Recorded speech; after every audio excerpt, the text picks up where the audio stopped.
तो देखो बच्चों, अपना जो चैप्टर चल रहा है और ये है नाइट्रोजन ग्रुप। ओके, अभी तक मैंने नाइट्रोजन ग्रुप में जो नाइट्रोजन फैमिली मेंबर्स हैं उनकी physical properties, periodic properties, chemical properties, इन सब की पीरियोडिसिटी को अच्छी तरह से एक्सप्लेन कर दिया है। आज हम नाइट्रोजन ग्रुप में जो मेंबर्स हैं जैसे कि नाइट्रोजन हैं या इनके जो कंपाउंड्स हैं, है ना, ammonia, nitric acid, phosphine, phosphorus के हैलाइड्स, तो इनकी कुछ इम्पॉर्टेंट रिएक्शंस डिस्कस करेंगे। इनको हम डिटेल में, इनकी प्रिपरेशन, इनकी प्रॉपर्टीज, इनके यूजेस, इन सब को हमें डिटेल में नहीं लेना बच्चों, क्योंकि ये सब अब एनसीईआरटी से टोटल हटा दिए गए। केवल मैं कुछ इम्पॉर्टेंट रिएक्शंस बता रहा हूँ जो कि कंपटीशन की दृष्टि से काफ़ी इम्पॉर्टेंट हैं, तो इनको आपको तैयार रखना है। ठीक है, तो हम यहाँ पर जो टॉपिक लेंगे वो होगा हमारा क्या, इम्पॉर्टेंट। ठीक है, ये होगा इम्पॉर्टेंट रिएक्शंस। इस तरह से करके हम कुछ इम्पॉर्टेंट रिएक्शन को डिस्कस करें। और पहले मैं रिएक्शंस ले रहा हूँ, रिएक्शंस रिलेटेड टू प्रिपरेशन। ठीक है, कि कुछ इम्पॉर्टेंट रिएक्शंस जो कि प्रिपरेशन से रिलेटेड हैं, जैसे कि नाइट्रोजन की प्रिपरेशन है, अमोनिया की है, नाइट्रिक एसिड की है ना, PCl3 है, PCl5 है, फॉस्फीन है, तो इनकी कुछ इम्पॉर्टेंट प्रिपरेशन मेथड्स पहले ले लें। जैसे फर्स्ट है हमारा क्या, N2, है ना, नाइट्रोजन का प्रिपरेशन। तो आप देखोगे कि नाइट्रोजन की प्रिपरेशन में एक तो ये यूज होती है कि अमोनियम क्लोराइड ले लें और सोडियम, ठीक है, नाइट्राइड, NaNO2, दोनों को एक्वस कंडीशन में। तो यहाँ पर ये बन जाता है क्या बच्चों, पहले NH4NO2 और प्लस क्या निकल गया, NaCl। बाद में जब NH4NO2 को हीट किया जाए तो देखो 4 हाइड्रोजन और 2 ऑक्सीजन निकल जाएंगे इस प्रोसेस में। तो यहाँ क्या आ जाएगा, N2 और प्लस क्या निकल गया, 2H2, और ये गैस फॉर्म में निकल के बाहर हो जाती है। तो इस तरह से सोडियम नाइट्राइड को हीट करके हम नाइट्रोजन का प्रोडक्शन करते हैं। तो ये मेथड हो गई। और दूसरा जैसे रिएक्शन होती है अमोनियम, ठीक है, डाइक्रोमेट, तो NH4 होल ट्वाइस Cr2O7, जब इसको हीट किया जाता है, समझ गए ना, तो अमोनियम, तो इसमें जितना नाइट्रोजन है N2 के फॉर्म में निकल जाता है। तो ये निकल गया N2 प्लस, हाइड्रोजन कितने दिख रहे हैं यहाँ पर, देखो आप 8, तो 4 इसमें क्या निकल जाएंगे, 4H2O। तो 7 में से हमने ऑक्सीजन निकाल दिए 4, तो बचा क्या यहाँ पर, जो बचता है लास्ट में वो है Cr2O3, क्रोमिक ऑक्साइड निकल गया। तो इस तरह से यहाँ पर नाइट्रोजन का प्रोडक्शन होता है। ये जो है Cr2O3 आतिशबाजी में यूज होता है कलर प्रोडक्शन के लिए। इसके अलावा तीसरी रिएक्शन जो है वेरी प्योर नाइट्रोजन बनानी होती है। ठीक है, तो वेरी प्योर नाइट्रोजन बनाने के लिए कौन सी रिएक्शन यूज होती है, मतलब इसमें कोई बाई प्रोडक्ट नहीं बनता साइड में, इसीलिए प्योर नाइट्रोजन। और इसके लिए यूज होता है बेरियम एजाइड, एजाइड आयन होता है 1-, और जब इसको हीट किया जाता है तो बेरियम अलग हो जाएगा, +3N2 गैस के फॉर्म में प्योर मिलती है। या सोडियम एजाइड ले लें NaN3, तो भी इसको हीट किया जाए तो बन जाएगा 2Na और +3N2 गैस। तो ये जो है प्योर होती है, प्योर नाइट्रोजन। तो इस तरह से नाइट्रोजन का प्रोडक्शन होता है आर्टिफिशियली। बाकी ये मेथड सबसे ज़्यादा लैब में यूज़ होती हैं, वो वाली जो फर्स्ट है। बाकी तो इस तरह से प्रोडक्शन है। बाकी प्योर नाइट्रोजन एटमॉस्फेयर से भी जो है प्राप्त की जा सकती है और वहीं से इंडस्ट्रियल लेवल पर ली जाती है। ठीक है, तो ये तो हो गई नाइट्रोजन की प्रिपरेशन से रिलेटेड रिएक्शंस बच्चों। अब हम आ जाते हैं अमोनिया, है ना। तो देखो दो मेथड है अमोनिया की प्रिपरेशन की, एक तो लैब में यूज होती है ना, कि लैब में बनाई जाती है अमोनिया, और एक होती है इंडस्ट्रियल लेवल पर अमोनिया बनाई जाती है। तो लैब में अमोनिया बनाने के लिए यूज होता है अमोनियम क्लोराइड, ये ले लिया जाए 2 मोल सॉल्ट है ये, और यहाँ पर कैल्शियम हाइड्रोक्साइड चूना, बुझा हुआ। तो बन जाता है यहाँ पर क्या, अमोनिया गैस, मतलब यहाँ से 2 अमोनिया निकाल दो तो बचे 2 HCl, और ये बेस हो गया तो ये बन जाएगा CaCl2 और प्लस क्या बच्चों 2H2, मतलब अमोनियम क्लोराइड से अमोनिया निकाल दो तो HCl बचेगा। HCl अम्ल है, कैल्शियम हाइड्रोक्साइड क्षार है, तो इस तरह से हमें मिल जाएगा। और जो दूसरी मेथड है जो लार्ज स्केल पर बनाई जाती है वो है हैबर प्रोसेस, है ना। तो हैबर प्रोसेस में सबसे ज्यादा कैटालिस्ट पूछे जाते हैं कि इसमें क्या यूज होता है, तो यहाँ पर N2 gas plus 3H2 gas. तो इस तरह से यहाँ जो कैटालिस्ट यूज होते हैं, है ना, और टेम्परेचर तो 700 तो केल्विन टेम्परेचर, 200 ठीक है बार जो है प्रेशर लिया जाता है। और कैटालिस्ट होते हैं iron oxide Fe2O3, K2O and Al2O3। हालांकि पहले जो है अर्लियर में देखा जाए, ठीक है, तो ये यूज होते थे क्या Fe और MO, लेकिन ये ज़्यादा यूजफुल है। तो यहाँ बन जाता है 2NH3।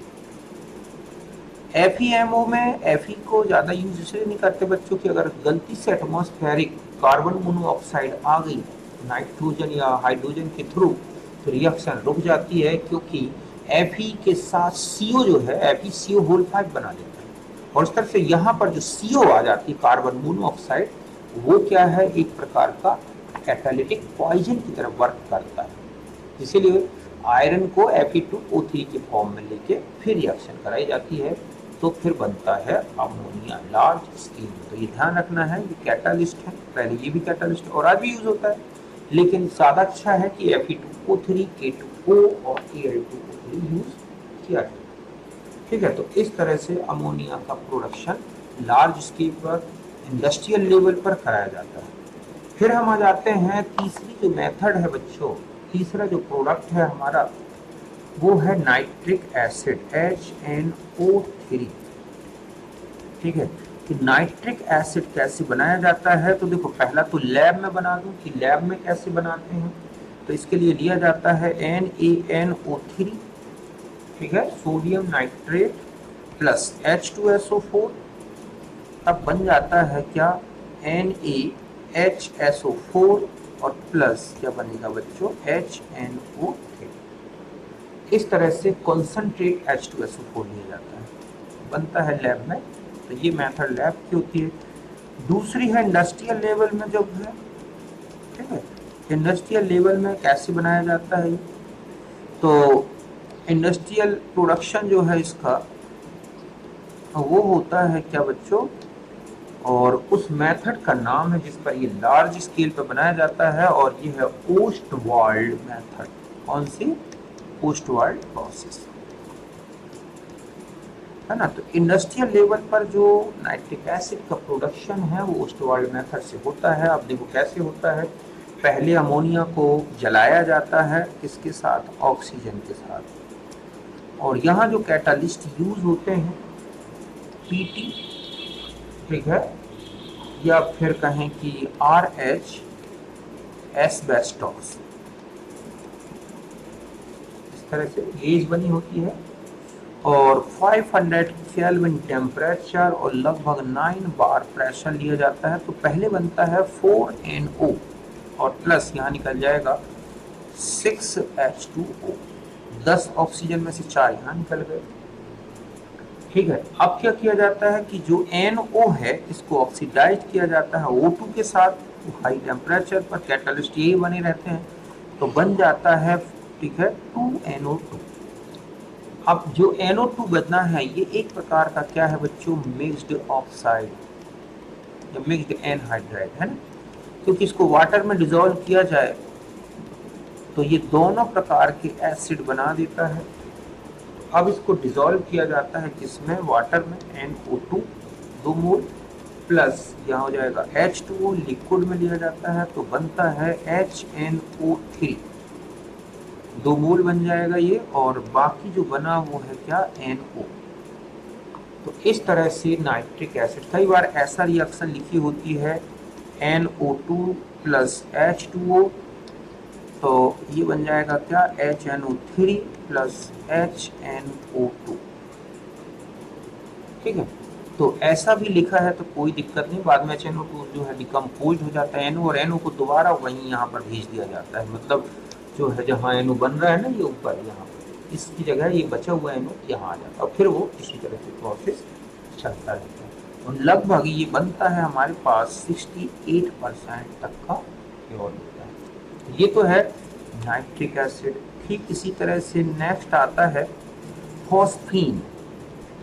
ठीक है, कि ये कैसे बनाई जाती है, तो देखो फॉस्फीन जो लैब में बनाई जाती है वो वाइट फॉस्फोरस से बनाई जाती है।